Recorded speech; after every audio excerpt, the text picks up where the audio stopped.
Alright, so today I'm going to show you guys how to replace the intakes on the 350z. This is the HR, so we've got the dual intakes. I saw a couple videos online. Most of them were for the 370z. Didn't see a 350 on there. There was one, it was for the DE, so it's just that one intake. So kind of a rundown on how to do the double whammy. So we're going to take out these stock air boxes right here. And those come out pretty easily. The biggest step is really just taking the bumper off. That starts with taking out these tabs right here. That's just with a screwdriver. You can pop them out. There's 6 of them up here. Then there's going to be a couple screws in the fender liner down here. Depends on how low your car is. Makes it a little bit more difficult, but you got to pop out those screws, get behind here, and then we can start getting the bumper off. And let's get to it. Alright, so now that we got the car jacked up, we're going to get the bolts underneath to get the splash guard off. There's a couple of them. There's one right there, 2 in the back, just like all along the front here. So we're just going to get those off so we can access the bumper from the bottom. Now we're just going to use a flathead screwdriver and pop these bad boys out of the top right here. Alright, so we got the under tray out. It's probably, say, about 10 or 12 of these underneath there. I think I'm missing one of them, and like a little clip, and that should pop right out. And then we can get these top ones out, and then next we'll start working on the fender liner. So if you guys can see, working on the fender now, we got one clip right here, this one right here, and this whole front piece should come out so that we can access what we need to get the front bumper off. So we managed to get all of the fender liner clips out, got all of these out from the top. They were really stuck in there. Actually managed to break one of them over here, but we got them out. So now we're going to pull off the bumper. Alright, so upon further inspection, there is, if you can get the light a little bit more, that one right there, that is also connected. So there's 2 bolts in the fender, that one right there, one right here, and then we got all the other ones out, so we're going to work on that one. So it turns out there's 3 in there. So we got all the bolts finally loose, and if you would do the honors, pull it off for me. Ta-da! Bumper's finally out. So it's this bracket right here. You can either try and pop this out, or we just unbolted it, because this bracket holds in the bumper with these 3 bolts. Alright, finally off. Now to work on our intakes. Alright, so we're going to start off by taking out the MAF sensor on both sides. It's just a Phillips head.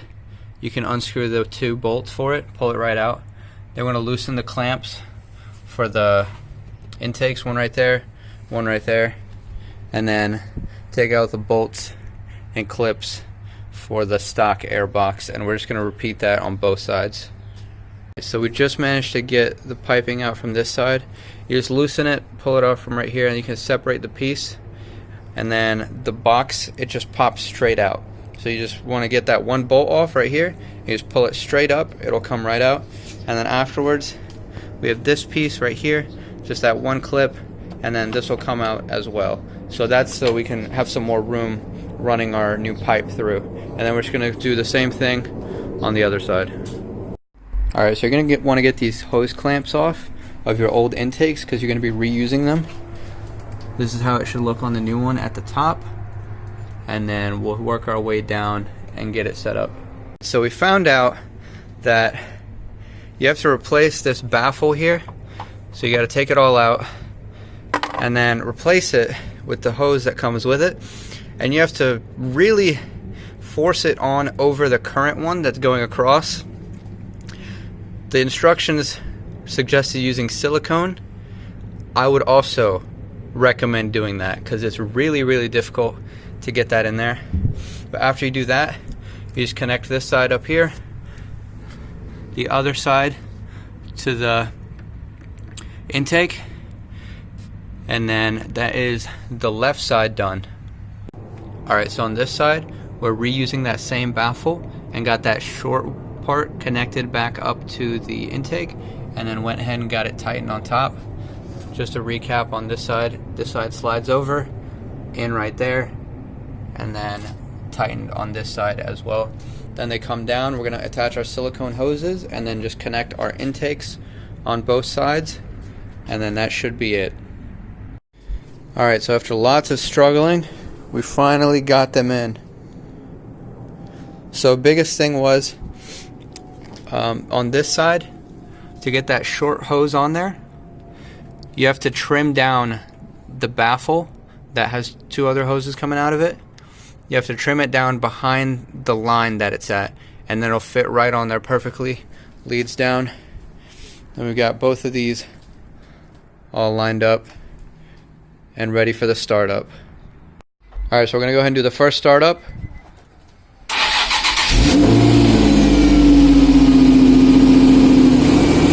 Rev it a little.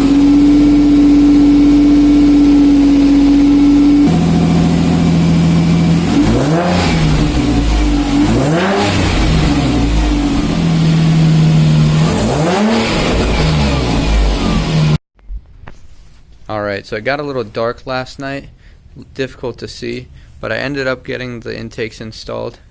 Just a quick recap here. So on this side, you just connect this right here, and then this baffle, you're going to want to cut off a little piece that's coming off of this, is right behind the line. I've actually got it right here from where I cut it off last night. You're going to cut off that much, and this short pipe will slide over and cover both of these. Then just bring it down through there and let it rest on this side. And then for the left side, this longer pipe, you have to squeeze it over top the previous one that goes across. That was pretty challenging to get on there far down enough without any kind of lubrication, but managed to do it. Then got the same thing connected up there. Bring it down through here, and then right there. This one's sitting a little bit uneven. It's a little tight, so I'm gonna see if I can work around, maybe do some trimming or try and get it to fit a little bit better. I've read that it also can be an issue with the horn, so if you need to relocate that, you can move that a little bit and adjust it. But overall, not too difficult of an install. Say you'd probably get it done within an hour or two, depending on your skill level. But like I said, not too bad. And I decided to leave. I didn't have enough time to put my bumper back on at the time. Can't wait to do that. So I just pulled out the fender liner and got it set up like that. Honestly, it looks a lot more aggressive this way. Here, let me put the hood down so we can take a look.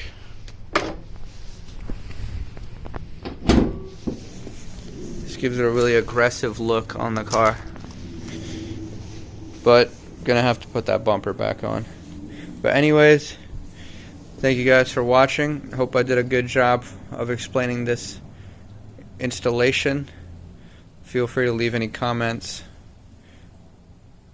Alright, have a great day.